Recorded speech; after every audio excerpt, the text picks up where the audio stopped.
আজকের দিনটি আমার শুরু হয়েছে খুব সাধারণভাবেই। হাতে হেসো, কাঁধে বস্তা আর মাথায় গামছা নিয়ে বের হলাম আমার মুরগির জন্য কিছু ঘাস আনতে। মেঘমুক্ত আকাশ, ঝকঝকে দিন। আমার বাড়ি থেকে কিছুটা দূরেই মস্ত একটি বাগান। এ বাগান এখন ভরে উঠেছে মৌসুমি ফলে, আম, কাঁঠাল, জাম আর তালে।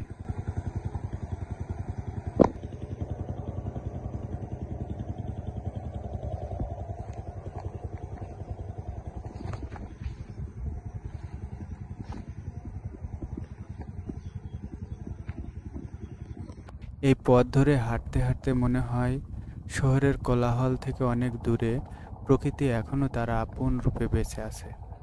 গাছের শিকড় যেমন মাটিকে আঁকড়ে ধরে রাখে, তেমনি মানুষও তার শিকড়কে ভুলে থাকতে পারে না। রবীন্দ্রনাথ ঠাকুরের সেই উক্তিটি মনে পড়ে, বহুদিন ধরে বহু ক্রোশ দূরে বহু ব্যয় করি বহু দেশ ঘুরে, দেখিতে গিয়েছিলাম পর্বতমালা, দেখিতে গিয়েছিলাম সিন্ধু।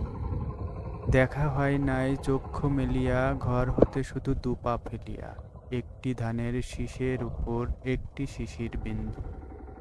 সত্যিই তো, সৌন্দর্য খুঁজতে দূরে যেতে হয় না। আমাদের গ্রামের পথ, মাঠ, গাছ আর মানুষের জীবনেই লুকিয়ে আছে অসংখ্য গল্প।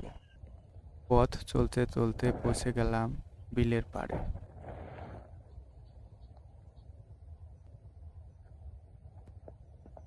বড় একটি গাছের নিচে বসে কিছুক্ষণ বিশ্রাম নিলাম। কত অদ্ভুত সুন্দর এই প্রকৃতির জীবন। কোনো কিছুর সুর নেই, কোনো শব্দ দূষণ নেই, আছে শুধু প্রকৃতির নিজস্ব সঙ্গীত।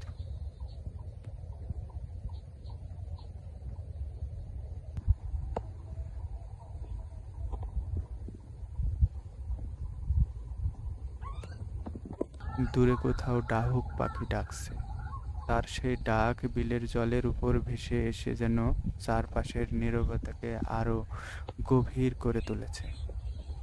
গাছের ডালে শালিকের বাচ্চারা ডাকছে, সেই ছোট্ট ডাকের মধ্যে আছে মায়া, আছে অপেক্ষা, আছে মায়ের জন্য অদ্ভুত এক আকুলতা।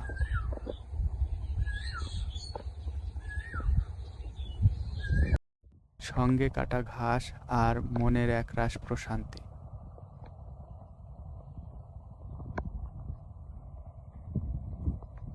বাড়িতে ফিরে দেখি আমার মুরগিগুলো অপেক্ষা করছে। তাদের জন্য ঘাস ছড়িয়ে দিলাম, খাবার পেয়ে তারা যেন খুশি। তাদের দেখে আমার মনটাও তেমন ভালো হয়ে যায়। জীবনের সুখ হয়তো খুব বড় কোনো জিনিস নয়, হয়তো এক মুঠো ঘাস, কয়েকটি পাখির ডাক আর গ্রামের এই শান্ত পরিবেশই লুকিয়ে আছে প্রকৃত আনন্দ। দিন শেষে বারবার মনে হয় গ্রাম শুধু একটি জায়গা নয়, গ্রাম মানে শান্তি, গ্রাম মানে স্মৃতি, গ্রাম মানে নিজের শিকড়ের কাছে ফিরে আসা।